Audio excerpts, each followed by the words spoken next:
Selamat pagi, selamat siang, selamat sore, dan selamat malam. Tergantung Anda melihat atau mendengarkan video ini itu kapan. Oke, kembali lagi bersama saya Ali is back di Cerita Dulu. Kali ini saya ingin bercerita tentang sebuah kursi. Karena kursi itu bukan sekedar duduk. Kursi itu adalah simbol di mana pantat kita beristirahat, tapi hati kita harus tetap gelisah. Tapi sayangnya, banyak orang kalau sudah duduk di kursi yang empuk, hatinya jadi keras kayak batu. Padahal kursi itu empuk, tapi hati harus tetap lembut. Karena apa?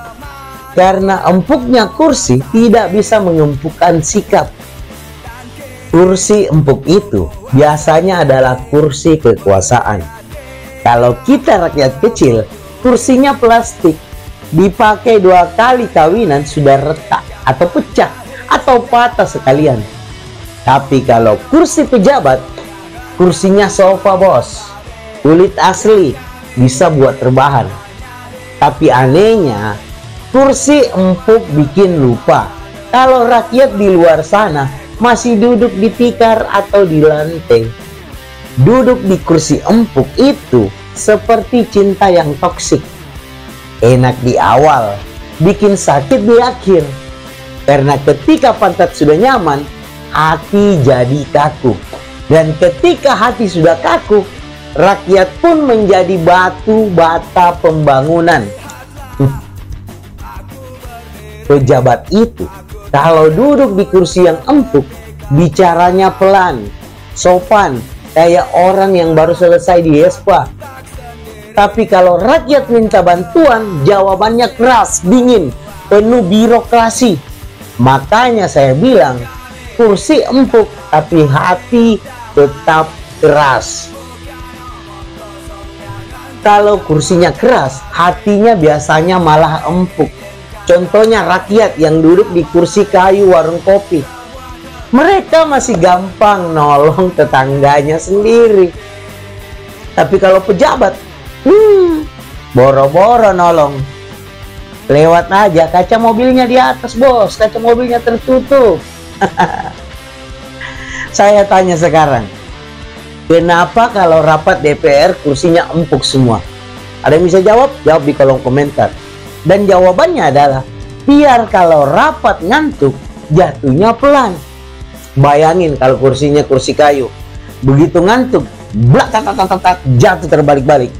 Kan bisa viral nantinya. Kursi empuk dan hati yang keras, ini sama seperti percintaan. Ada pasangan yang punya rumah megah, sofa empuk, spring bed king size, tapi hatinya keras. Tidur pun tidak nyenyak dan tidak nyaman.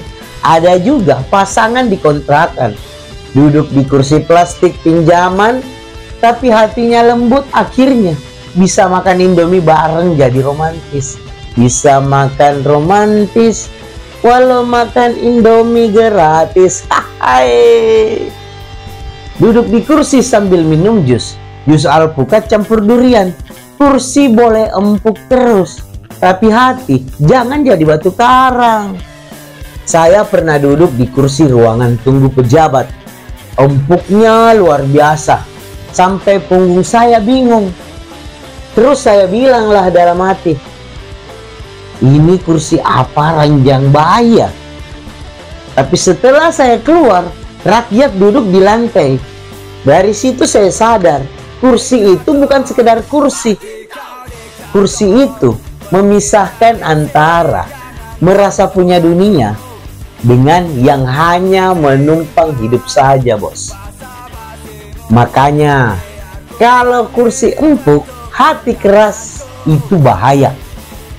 Itu kayak WC duduk hotel bintang 5, tapi airnya mati. Nyamannya di luar, sengsaranya di dalam. Kalian pernah ngerasain nggak masuk di hotel bintang 5, WC-nya WC duduk, keren bagus harum, tapi ketika kalian sudah BAB, airnya nggak ada. Sama aja kan? Rusak. Sahabat cerita dulu dimanapun kalian berada. Kursi empuk itu adalah ujian. Kalau kita duduk di kursi empuk tapi lupa bahwa di luar sana banyak yang masih lesehan, berarti hati kita sudah membantu. Lebih baik kursi keras tapi hati empuk daripada kursi empuk tapi hati yang keras. Karena kalau hati sudah keras, bahkan empuknya kursi pun tidak bisa melembutkan sikap kita. Pergi ke pasar beli kertas, jangan lupa beli penghapus. Kursi empuk hati keras, semoga yang begitu cepat berobat yang tulus. Sekian dari saya, Alex Beck. Assalamualaikum warahmatullahi wabarakatuh.